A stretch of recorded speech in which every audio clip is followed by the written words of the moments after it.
not a drill. Wayfair Spring Cyber Week is here. Right now, get up to 80% off everything home at Wayfair, plus amazing flash deals. Now is the time to score Cyber Week size deals on all your springtime essentials, like outdoor furniture, storage and organization, and patio picks. Plus, get fast and free shipping on everything right to your door. Shop Wayfair's Spring Cyber Week now through March 23rd and save up to 80% off everything home. Wayfair, every style, every home.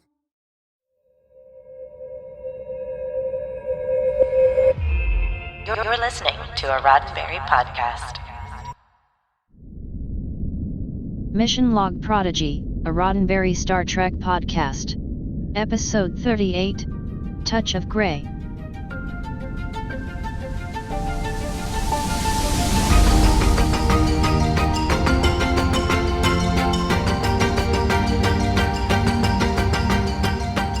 Welcome to another episode of Mission Log Prodigy, a Roddenberry Star Trek podcast. I'm Marina Kravchuk. And I am Charlene Schmidt. Just like our flagship Mission Log podcast, each week here on Mission Log Prodigy, we discuss each and every episode of this animated series, discover what makes each of them special, and we see if there's any morals, meanings, or messages that we've learned. This week, we've got A Touch of Grey. Please remember that Mission Log Prodigy is an in-depth review podcast, so if you have not seen this episode yet, you may want to put us on pause, watch the episode, and then come back to hear us talk all about it. Mission Log Prodigy is produced for YouTube and as a regular podcast, so hit all of the buttons, regardless of where you are. Like and subscribe. If you want to leave us a review, we would love that. As Ashley on Genealogy says, 5 stars, please. We really appreciate that. And you can also follow us on social media. We are still on X, formerly known as Twitter, at ML_Prodigy. And we're also on Instagram at Mission Log Prodigy. One word, to keep up with all of our latest news and updates. Let's also remind everybody why our podcast is so unique. We want to hear from the cadets, the younger Prodigy fans out there, who would like to share their thoughts on the show. Right now, we would like to hear what you thought about both parts of Season 2 finale, Ouroboros. So please record a voice message and tell us the following. What is your name and age? Did you like the episodes? What was your favorite part? And what did you learn? Then send your file to missionlog-prodigy@roddenberry.com, and please make sure it reaches our inbox no later than November 16th. Now, we have one more thing to tell you before we jump into this week's episode, and that is, of course, to tell you all about our giveaway where you can win some Prodigy merch. Maybe something like Seasons 1 and 2 of Prodigy on Blu-ray. How about that? Season 2's not even out as of when we're recording this, but it will be by the time we're done with the season. So it'll be brand spanking new. And that's just one of the prizes that you can win. Head over to the link in the description of this episode for the link to enter. And speaking of which, you want to stay tuned to the end of this video here, because we're going to be giving you a secret code that you can find only here in this episode. So with all of that said, let's kick things off for this show by answering the same questions we ask of our cadets. So Marina, did you like the episode? Oh, yes. We have so many great character moments, and we're very much certainly ready to face the finale now. Everybody's in one spot, things are happening. And we do get the adult save the day story, finally, something that we talked about in the last episode. We sure did. Yes, this is why I like the episode. And after seeing our crew, our kids, save the day so many times, It's great to see the old gang stepping up again. And what was your favorite part? Well, exactly that. Anytime we had the Legacy 4 doing anything on screen together was an absolute chef's kiss. In particular, I like the moment when the 4 of them went on the away mission. So the Voyager trio and Wesley together on the screen, just beautiful. That's What good about you? stuff. I got a kick out of the EMH conversing with hologram Janeway. They're cute. I might ship them even. More of that, please. Yeah. How about what you learned in this one? We have some nice twists on lessons that we already kind of had throughout the season. So our crew has been learning all of them, working as a team, finding their roles, taking initiatives, learning how to do the right thing. But, one is never too old to be reminded of these lessons. So we get like a nice twist, this sort of lessons presented to the veteran crew. I also like the whole thing with that singular loom that we encountered, sort of a very Horta type situation. Be mindful of completely Yeah. writing off your adversary. And another thing is, I think that's one of the bigger ones, just because you can no longer do something does not mean that you're useless. You can still find the role, you can still fulfill a purpose.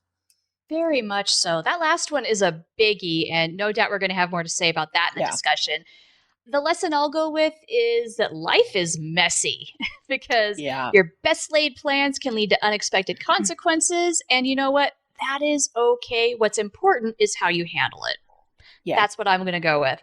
So thank you, Marina, for your answers to this week's questions. And now it is time for the recap for Touch of Grey, written by Jennifer Muro and directed by Sung Shin. In her log, Admiral Janeway expresses her apprehension about not hearing from the Protostar crew since they left for Solum. Perhaps all of these difficult choices she's made of late are becoming too much. Chakotay enters her ready room and reminds her that missions like this take time and patience. She reminds him she's not a fan of either. But the real reason why he's there is to commemorate the anniversary of her first command, the 14th anniversary to be exact. The passage of time has Janeway contemplating life on a farm in Indiana, especially now that Chakotay is back. Chakotay asks if she's serious about retiring early, but Tysus pages them to the bridge before they can discuss it any further. Now we're caught up to where we left off last week with the arrival of Iltheron and Wesley Crusher, who warns Janeway that they are all in danger. The new arrivals on Voyager go to sickbay, where the EMH reports that Wesley is experiencing neurolytic shock due to Ascensia's mind extractions. A cortical stimulator will repair the neural damage, but Wesley's capabilities as a traveler will take time to come back, if they do. Wesley doesn't know what will happen now that Ascensia has captured the Protostar crew. He's in the dark, just like everyone else. And speaking of Ascensia, Tysus brings a subspace transmission she's broadcasting to Janeway's attention. Ascensia shows the captured crew as proof to her people that outside forces are infiltrating Solum and wants Admiral Janeway herself to come and answer for this before her crew pays the price for their actions. It's obviously a bait, Tysus warns, but Janeway won't let members of her crew suffer. Chakotay, the EMH, and Wesley agree and want to come with her. So much for thoughts of retirement, because it's time to get back in the saddle. Aboard a prisoner train on Solum, Gwyn expresses regret about splitting the crew up. This one misstep might trigger a civil war. Majel reminds her that, on the other hand, Ascensia does not have Wesley and Iltheron right now. If she did, Starfleet and Solum would be at war, and that is a fate Gwyn avoided with her actions. Good things can still come out of a bad situation, Rocktalk says, and Gwyn agrees. Cheered up, she declares that they still control their own fate. The train makes a shaky stop, and Jacob's not as reassured about Gwyn's statement as they see Ascensia waiting for them. In the shuttle bay, the vehicle replicator is working on a Vanakat shuttle, designed by Iltheron and with hologram Janeway's help. Admiral Janeway and her away team will use the ship to reach Solum, since Ascensia has scrambled transporter protocols. Iltheron volunteers to join the away team, but Janeway thinks he is best off staying aboard, where he has asylum. Meanwhile, the EMH remarks to hologram Janeway that he might not ever get used to working with the Admiral's holographic twin. She reminds him that their life experiences are quite different, and she's never left the Protostar. From her perspective, the EMH is lucky he has the immobile emitter and can join the away mission. But from his perspective, he's a little nervous. He hasn't been out in the field for a while, but perhaps it'll give him inspiration for his next holo novel. Hologram Janeway confesses that she's a big fan of his holo novels and can't wait to read the next one. The EMH is touched by her admiration. Tysus promises to keep Voyager Center's seat warm for Janeway until she gets back, and with that, they depart. Wesley takes the helm, and it's been a little while, but he hasn't lost his touch. Janeway mentions to him that she recently spoke with his mother, and when he asks how she is, Janeway responds that he should ask her himself. Yeah, Wesley, call your mom. But not right at this moment. They've approached Solum, and the EMH mimics an excellent Dreadnought voice when they are asked about the destination by the patrols. His conversation skills are questionable, but they're granted permission to land anyway. The location? The ruins of an ancient city repurposed so prisoners cannot escape. That's where Gwyn and the Protostar crew are being held. She pleads with Ascensia that they're all doomed if the Protostar doesn't get back to Tars Lamora. Ascensia is more interested in making her own future, though, and releases a captured member of the Loom from a below-ground chamber. Janeway and her away team make their way near to the Protostar crew's location, but the uphill climb takes a physical toll. They take a short break to sneak a look at what's happening and spot the crew in danger. Wesley remarks that if he had his power's full capabilities, he could transport them all there right now and rescue the crew. He cannot fathom the thought of them dying simply because of this fact, and Janeway reminds him that before he was a traveler, he was a Starfleet officer, and a fine one at that. That's what he needs to be now. They have a plan. Wesley and Chakotay will circle to the back of the dome where Ascensia is keeping Gwyn and the rest of the young crew and look for weaknesses. The EMH will come with Janeway, who will give Ascensia the gift of a baited admiral. As Ascensia watches the Loom give chase to the crew, a guard informs her of a visitor. It's Janeway, and she wants to negotiate the release of the prisoners with terms she thinks Ascensia will find quite attractive. Meanwhile, on the other side of the dome, Chakotay and Wesley find an entrance. While they wait out some guards on patrol, Chakotay uses the time to thank Wesley. Without him, he'd still be stuck on that planet. An alarm blares, and that's their chance to move in. As the Loom continues to give chase, Dal and Gwyn split from the group so it's distracted. That gives Rox, Zero, Jankum, and Majel a moment to observe that something isn't right with the Loom. Zero senses fear and loneliness because it too is trapped here. Janeway offers herself and the intelligence of a Starfleet admiral at her disposal to Ascensia. No doubt that would be useful for the impending war Ascensia so clearly wants, yes? Nah, that's okay, Ascensia replies. She knows no other ships are coming to Voyager's aid anytime soon and bids Janeway farewell before firing a disruptor at her. But wait, Zero senses the admiral, and the real her catches up with Wesley and Chakotay. It's the EMH dealing with Ascensia and stalling for time. Phasers are useless on the entrance Chakotay and Wesley found, so they'll have to improvise a way in, and once Zero tells Janeway about the Loom, she has a plan. She attaches her comm badge to the door, sets it on a countdown until kaboom! An explosion punches its way through and knocks power offline. A device controlling the Loom goes limp, and the creature realizes it's free and escapes. That's when Ascensia notices the mobile emitter on the EMH, and his Admiral Janeway disguise goes offline.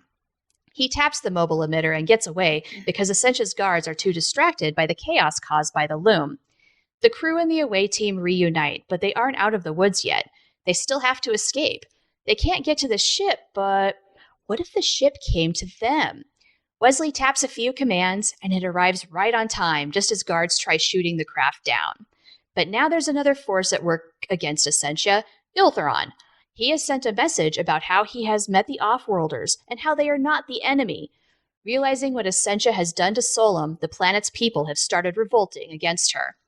As our crew make their way back to Voyager, most of the crew are pleased with this part of the mission's outcome. Jankum approves of Janeway's percussive maintenance, and Rocktalk can't help but geek out at Wesley's use of a control panel as a remote control. The EMH has inspiration for his next holo novel. But Gwyn, on the other hand, sees her world falling into civil war and cannot leave it behind. Dal agrees. They still need to complete the mission. And Janeway agrees too, with no argument.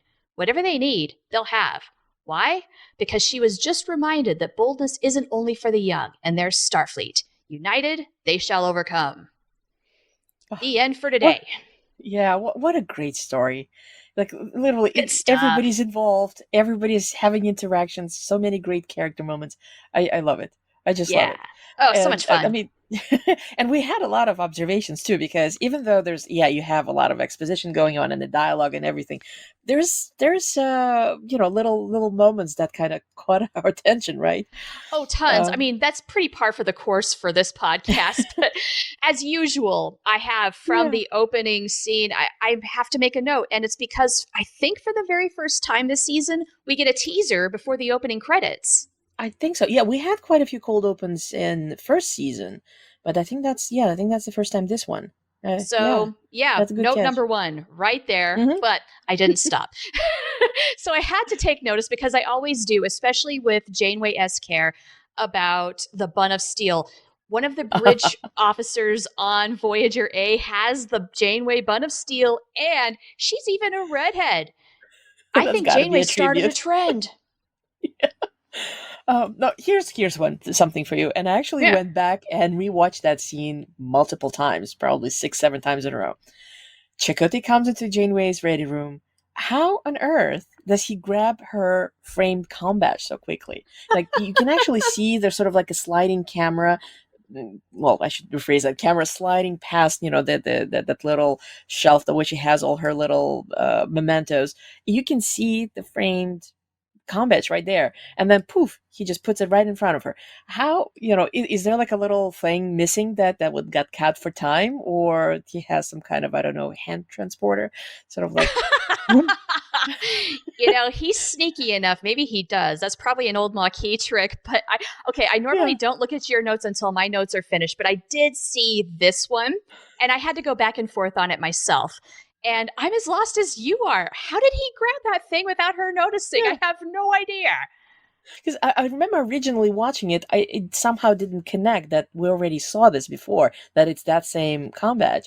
And then now Yes. during the rewatch and doing my notes, it was very much sort of, oh, wait. I mean, he's he's not regifting her own combat to her, No. but it's a nice part of the whole anniversary discussion. Speaking Yeah. of which, leave it to Chakotay to remember the anniversaries. And, he probably is the one who remembers all of them in their relationship. Yeah, I have a feeling too. Yes.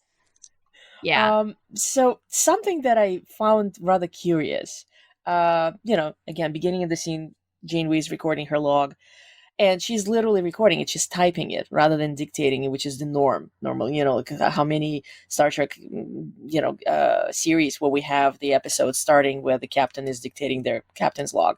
In this case, she's typing it. And it's not the first time that's a different thing is done. Specifically, Janeway herself, there's a scene in Scorpion where it's the end of the episode and we find her writing down her log on a parchment with a quill pen, so really old style. And I'm Yes. thinking if that's a way to sort of keeping troubled thoughts at bay, doing it differently, so it's not just said out loud, it's actually physical effort to record the log. Yeah, there must be something that works for her with that, Yeah. like that methodology, having to actually type it out or write it out or something. Maybe gives her more focus. Maybe she can get the nuance out of her words a little better just because of the way you have to process in that kind of form. But it is different, right? Because usually it's a video recording. And if not that, it's audio. Not necessarily, and then I have a feeling this is modern sensibilities taking hold here, but we've also seen plenty of people reading logs. So I have to assume that the video and the audio get converted to text, much like things do around in this day and age. Yeah, that makes sense. Yeah. Yeah. I was a little surprised in that scene by Chakotay's reaction to Janeway contemplating early retirement. Because I've always had the sense that Chakotay's a perfectly good, capable officer, but I get the sense that he would happily leave it all behind for a life of peace and quiet if he really wanted to. Like, maybe settle down on a farm in Indiana with his lady and then get a pet monkey, grow some vegetables, do some woodworking. But much more on this later in the discussion. Yeah. I do wonder if that's a side effect of being stuck, on Nisita for 10 years without any kind of diversion or change. I mean, that's got to be pretty rough. So now that he has a second chance at, doing and experiencing things, who knows? He might be, at least for a while, just yearning to move and explore and see new things. So I can see how that could kind of make it sort of like un-Chakotay-like, but not the Chakotay that we used to know before he got stranded. That's a very good point. Yeah. Something that it suddenly hit me, even though it's been a gradual process throughout the season, just how much more sophisticated the dialogue is. Like we get a little bit less of, very explicit explanations of what something is or what something does. You have this moment where Wesley is in the sick bay, and Image, in a matter of about, I don't know, like a single paragraph, couple of sentences, has a lot of technobabble, neural pathways, and neuralitic shock, and cortical stimulator, etc. It still works because we have visual context. You don't necessarily have to know what a neural pathway is, but because of the situation that Wesley finds himself in, it's obvious that we're talking about his brain and everything else. So the concepts are explained.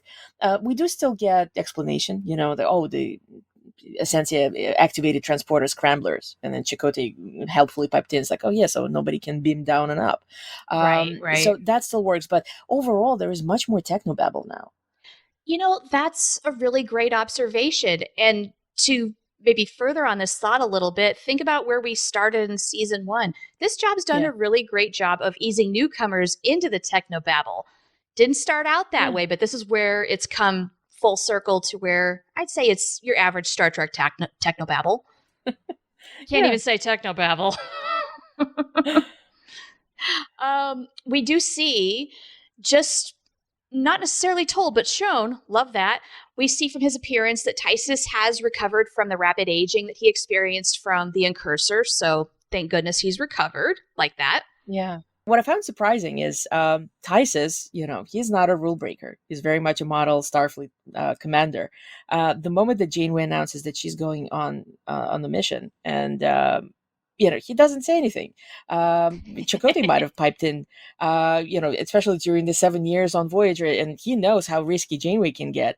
Nevertheless, yes. Tysus, at the moment everybody's like, yes, I'm joining the mission, and I'm joining the mission.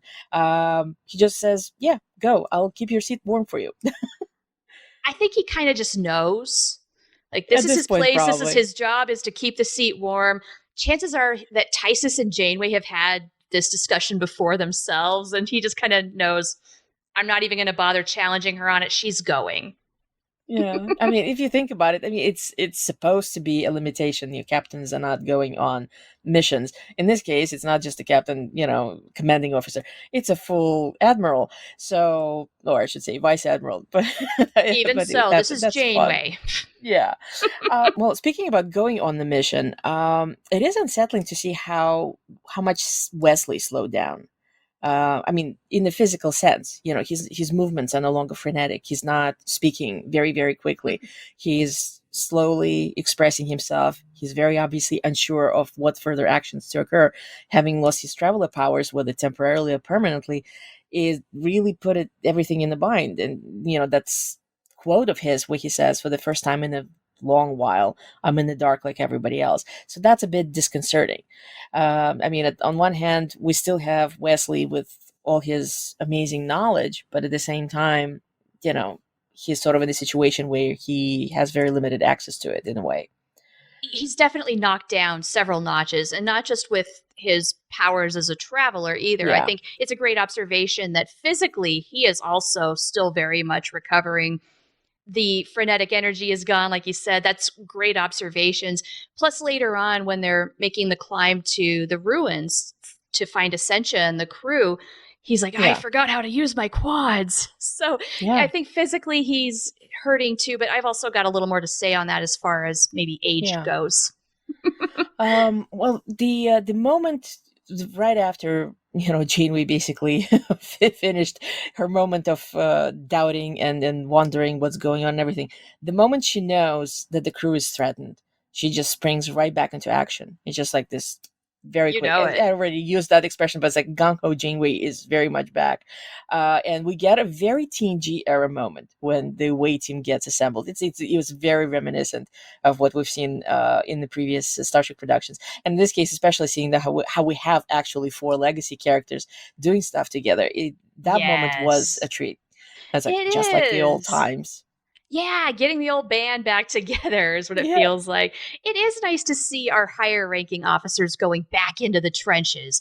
Yeah. Like we mentioned that our senior officers didn't have much to do in Ascension, and now it's their turn to step up, and boy, did they. Love it. Yeah. Well, it's continuing as far as Wesley's situation is concerned. There's something that we talked about when, we had them all inside the time ziggurat. Wesley was giving them the down low on the whole time paradox problem. Wesley still has the Starfleet officer training very much ingrained in him. So, Oh yeah. despite being physically incapacitated and, well, to a degree mentally as well, he nevertheless volunteers to go in that moment where, Janeway is going and the doctor's going and Chakotay is going. And of course, that moment when, he's completely heartbroken. If they die because of me, Janeway reminds me that he used to be a heck of a good officer. And that's precisely who he is in the moment and who's needed to be in the moment. Right. And of course, he's doing the usual where, you have a wonderful, Starfleet imagination when he provides this remote control for the transport ship so that everybody can escape. So in this Yeah. case, it's like Wesley's back in the fold, into Starfleet fold, I should say, very much so. And very useful. He is not Mhm. any one thing. He is not just this traveler powered super character. No, Wesley is a pilot. He has a brilliant mind. He thinks outside the box. He can think on his feet. And I love that moment where Janeway tells him, I need you to be that Starfleet officer. It's like the gears click in him and he focuses and he says, okay. And then that's it. He's ready to go. It was a really great moment. Yeah, and he's not just like that's a singular traveler who's the only one left in the universe. No, he's back being part of the team, part of the whole. Yeah. Speaking of transport ship, we see the vehicle replicator at work again. That was a treat. Yeah. We're 2 for 2 in the last 2 episodes. Yeah. Okay, I have a question for you. Minus the wings, does the Vanacott ship that the replicator made remind you of Peanut Hamper at all from Lower Decks? It kind of looks like an Exocop to me. See, until you said that, yes, the front part very much so. But I was actually very impressed by the whole idea of the wings. It reminded me several other science fiction productions that had similar idea of like in the Dune, for example, where you have actual wings for mechanical transport, flying transport. It's something that we already talked about, well, very quickly touched upon. That scene with EMH and hologram Janeway. Oh, yeah. First of all, it's hysterical. I think this is, unexpected. I did not quite expect actually hologram Janeway to completely fangirl over EMH. That was such a hoot. But it also serves as a wonderful illustration and a reminder that hologram Janeway may be based on real Janeway in so many different parameters, probably, but she is a different entity. She's a different character. Yeah. And I wonder if, that moment when EMH kind of confesses that he's nervous about going back in the field, like, is it because he's talking to a fellow hologram that he's more comfortable revealing that rather than talking to any of the other officers on board or any of the officers that he used to be with on Voyager? So this was a wonderful, both funny and sweet scene, I thought. Absolutely. It was great seeing them open up. And that is a great question. Is he doing this because familiarity with a fellow officer, a hologram, both? Either way, Yeah. I am shipping this. I loved her fangirling over his holonovels because she's had all this time on the Protostar and apparently has access to them. And hey, good on her. Yeah, I definitely want to see more of this in the future. Yeah, and I just thought about that. This is a great sort of tie-in back to Voyager when we find out that the Doctor sort of dabbled in writing of holonovels. Apparently, this habit or I don't know, a little side gig perhaps, is very much alive because it sounds like he's done quite a few since then. Holonovels, plural.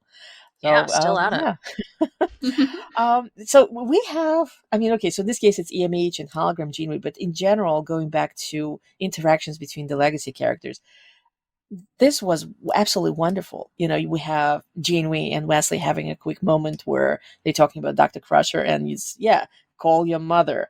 Please call your mother. Yeah, the whole short climbing bit where it's age on the part of Janeway Chakotay and complete disuse of muscles on the part of Wesley. Meanwhile, EMH is just ready to go. Right, he's fine. Yeah, it's just the and then, of humanoids course, having some trouble. Although Chakotay seems to be handling it pretty well, living abandoned on a planet for a while. He had to take care of himself pretty good. Exactly. Well, that plus I am positive that he's probably in the state of like, I can actually move, I can actually go somewhere.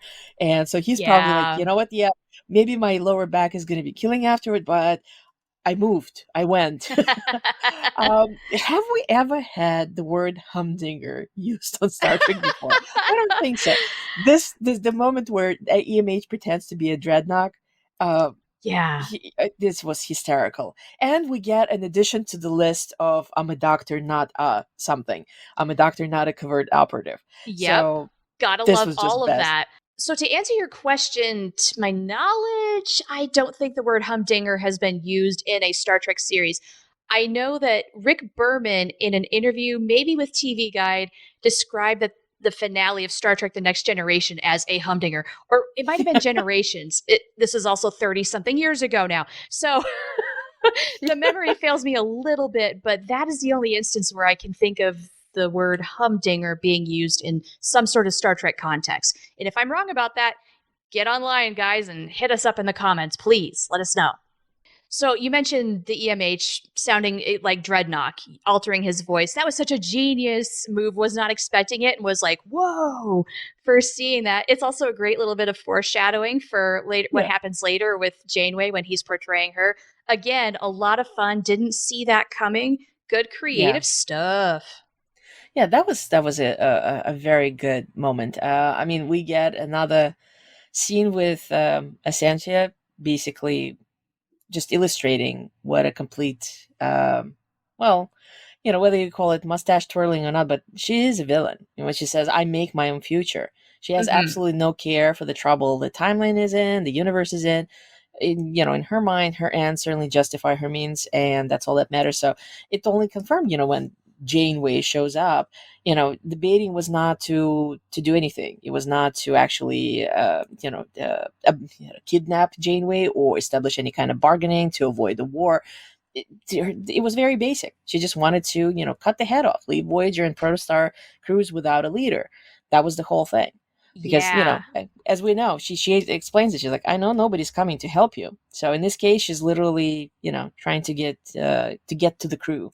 Yeah. You brought up the mustache twirling villain thing again. And, I said that way back when, but the more that we have seen of her at work, no, she is super dangerous and probably no more dangerous than she could be possibly right here. Yeah. And for her motives, her reasoning, yeah. Exactly. Considering that, the weaponry she now possesses and Wesley being incapacitated, this is a very dangerous situation. Serious disadvantage. Yeah. So one thing that I had to do is I had to look up the word click as a unit of measurement because I am not military and I'm an American. So turns out this is a real thing, just in case you're wondering too. It's a shorthand way of saying kilometer, and it's not a made up sci-fi thing. Yeah, I know that from various sci-fi novels because it comes up more frequently than you would think. Okay. Yeah, but that's a good clarification because it could have been. It's like, what is this? Is this Klingon? What? I mean, they make stuff up all the time, so I legit wanted to know: is this a real thing or is this a Star Trek thing? Yeah, no, it's real. So we have the Loom back. Granted, it's a very sort of like boxed in, pardon the pun, situation, and we're dealing with only a single one. I love the fact that it's Rock. That's very fitting. The first one to notice that something is off. So all that xenobiology is all still there. And, the fact that she just she's not even protecting herself. She gets out, she's like, it's sick. And then, of course, Zero senses fear and loneliness because the Loom is also trapped. And I'm curious, because we're dealing with a single individuum here, does Loom actually have a notion of gratitude? And think that moment when the wall blows open, and you have Chakotay and Janeway, they're all standing outside. The kids are inside, and Loom ignores all of them and goes straight for the Baunakat guards. Right. Yeah. Is that sort of like acknowledging, having some gratitude, that, or are we putting human emotions on an alien species? It's really hard to know. I've got more for this in the discussion just because it's a really fascinating thing to think about.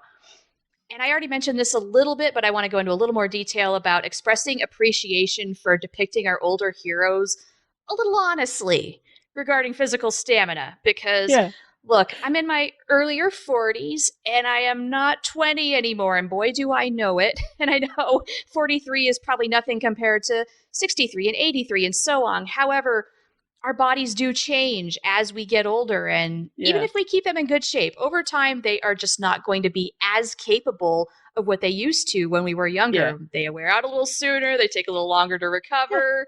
Chances are Yeah. they probably needed a day to just relax after this. Yeah. No, but as you recall, after that shuttle crash with the episode with Time Ziggurat, when Janeway gets out of the Exactly. wreckage, she says, it used to be so much easier. So Right. yeah. Not anymore. It didn't. So going back to humdingers and stuff, that little terrific twist with faking out Ascensia, the fake Admiral Janeway. Oh, yeah. What a fantastic usage of EMH in this episode. We Genius. have, that grand death scene, the over dramatic, overacted. Both Oh, yeah. Kate and Bob turn in great performances in this episode. It kind of reminded me, so in live action, we had a similar episode in Voyager, Renaissance Man, when the Doctor had to impersonate various crew members. That's But right. in this case, I just find it's so meta. So we do not have the actual physical actor, obviously. Nevertheless, I mean, it is Kate playing the Doctor, playing the Janeway, Admiral Janeway. It's like you Yeah. have the multiple things to hit. Spectacular. A small side note we have, for those who are not aware, there's the eternal connection between Star Trek and Shakespeare. One way or another, things pop up. And in this case, the last moment when Janeway/Doctor dies, the rest is silence. That's actually a quote from Hamlet. So it's right on the money. It's right about that point where I started to realize that something was up, because the EMH was doing such a good job portraying Janeway. I was fooled until about that moment of overacting, and then the medical terminology started spilling out, and then that was really the tell. But otherwise, was doing really good. Well, how about we get into our discussion? Yeah. Because there's some really great stuff to explore into this episode. So how about you kick us off? What did you find meaningful or memorable here? Well, at the very beginning, right from the get-go, it's sort of right in your face, an unexpected moment of Janeway having self-doubt and explicitly talking about it. Too many things we know had occurred in her life and in her career, and the fact that she's saying, I'm beginning to wonder if it's becoming too much. And it's not because she's become too jaded or she cares less, she's the vice admiral. On the contrary, I think precisely because she's still the leader who's very much hands-on, because she still cares a lot. It's that constant state of being in the saddle all the time. That's what's wearing and weighing her down. So she's probably worried, like, am I losing any kind of fresh outlook? Do I still have the necessary perspective or an initiative on dealing with the impossible situations with no easy answers? So yeah, that was a big moment right from the beginning.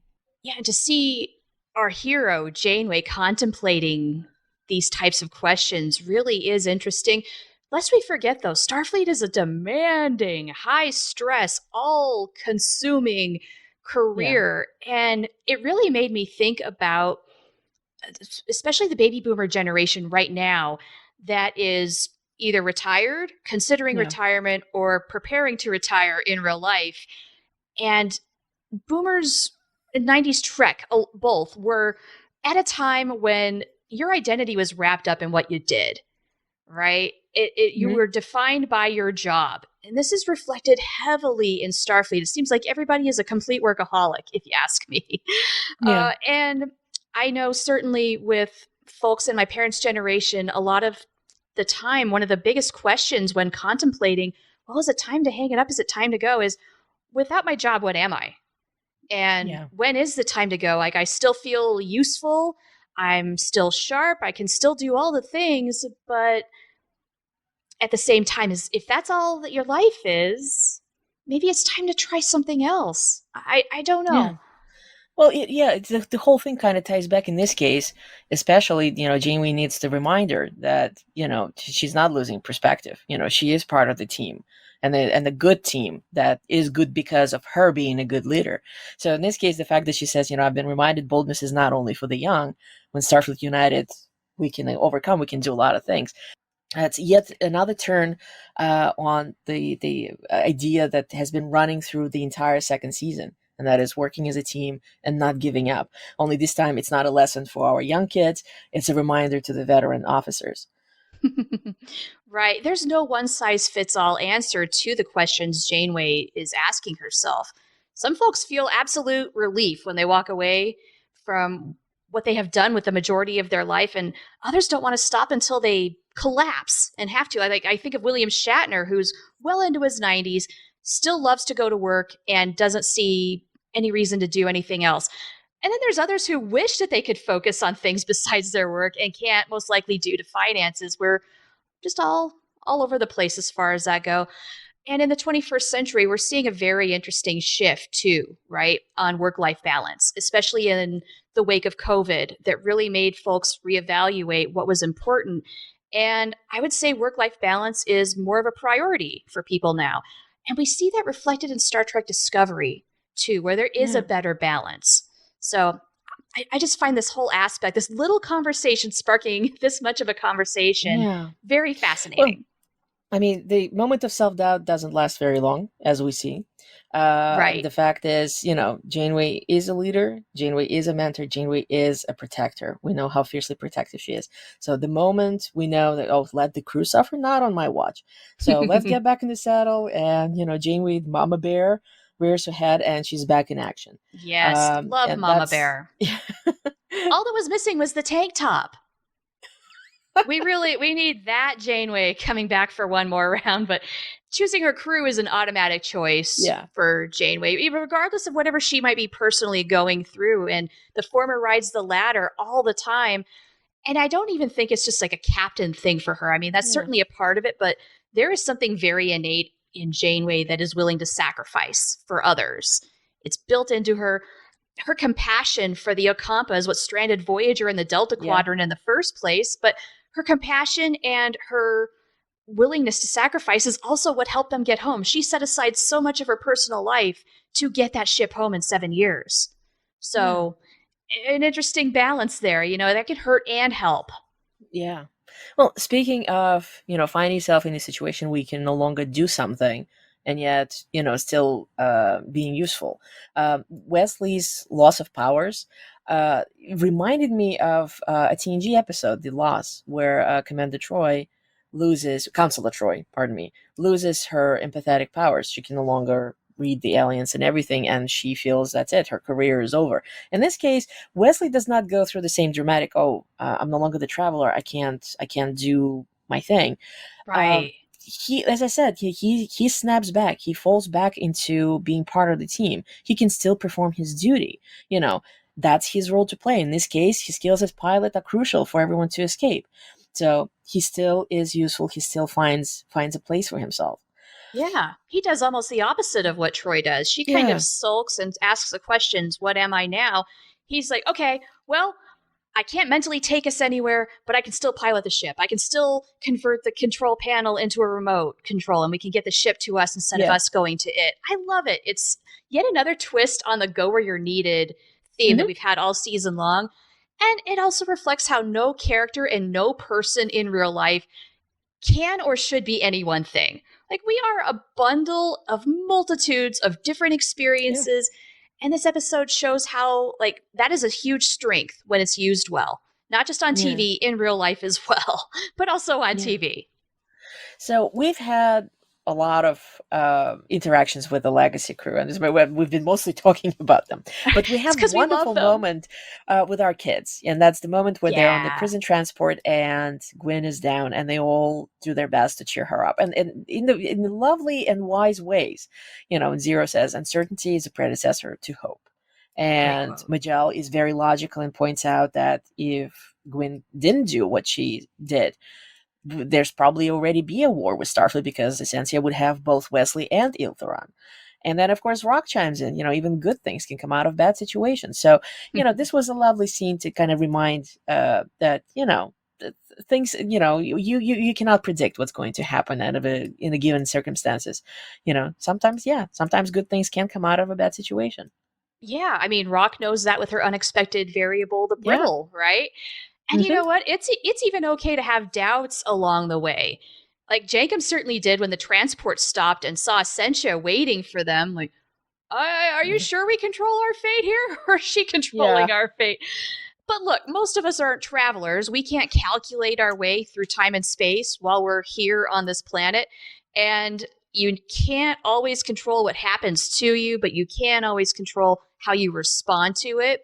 So it's very cool to see that in action with the kids. Like you said, the key word is wise. Really good.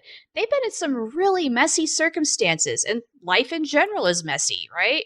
Yeah. So you never know what is going to come your way necessarily, but it's all about how you handle it. That's the really important thing. That's your true test of character. That's your Kobayashi Maru. So I do have one more thing here, and we mentioned this very briefly earlier. That's talking about the Loom. Yeah. Basically feeling lonely, it's captured, it's suffering. I love that our crew, despite this creature being a huge threat, they had empathy for it. Once they sensed that something was off, Rock noticed it, Zero sensed it.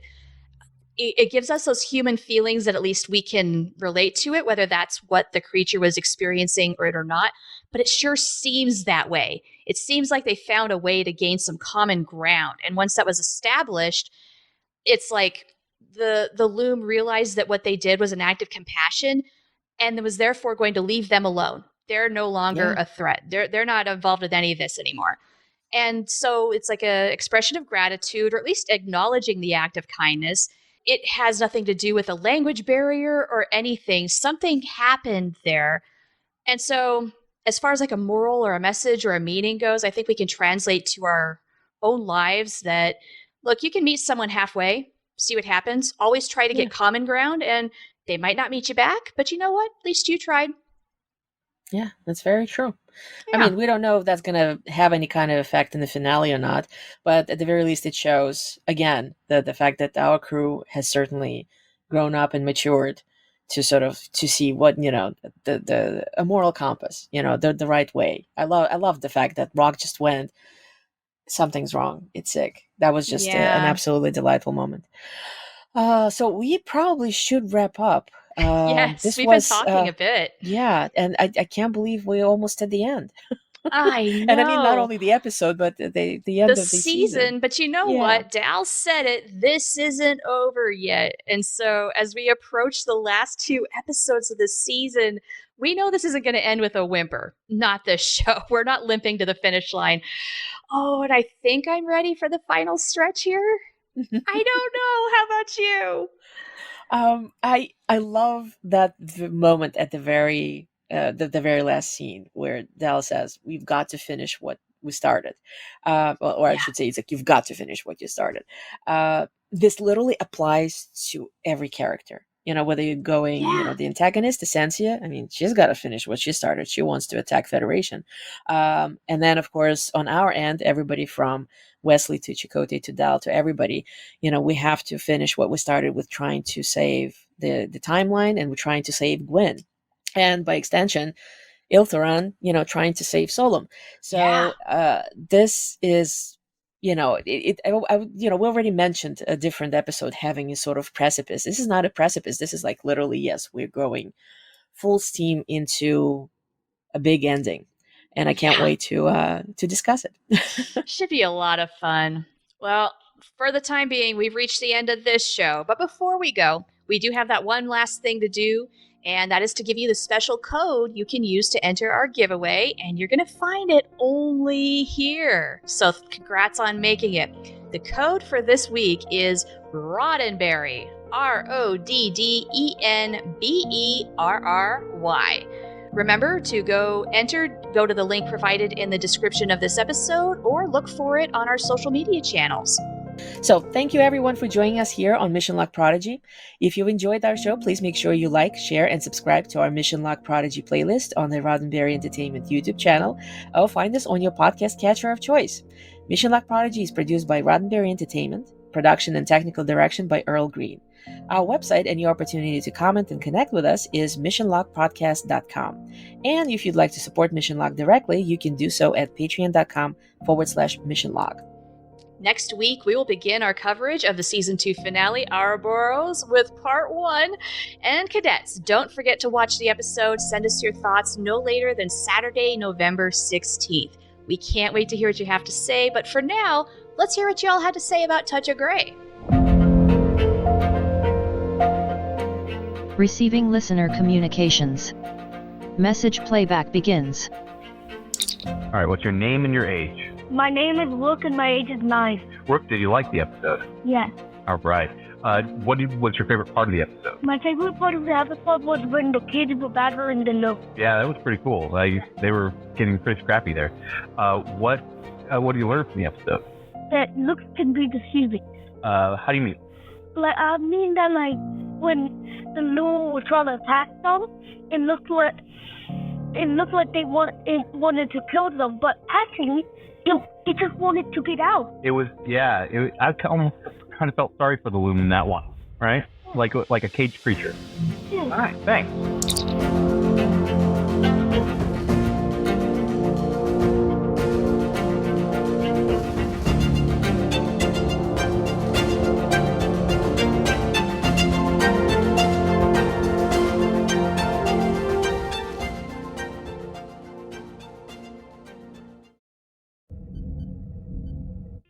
This is a Roddenberry podcast. For more great podcasts, visit podcast.roddenberry.com.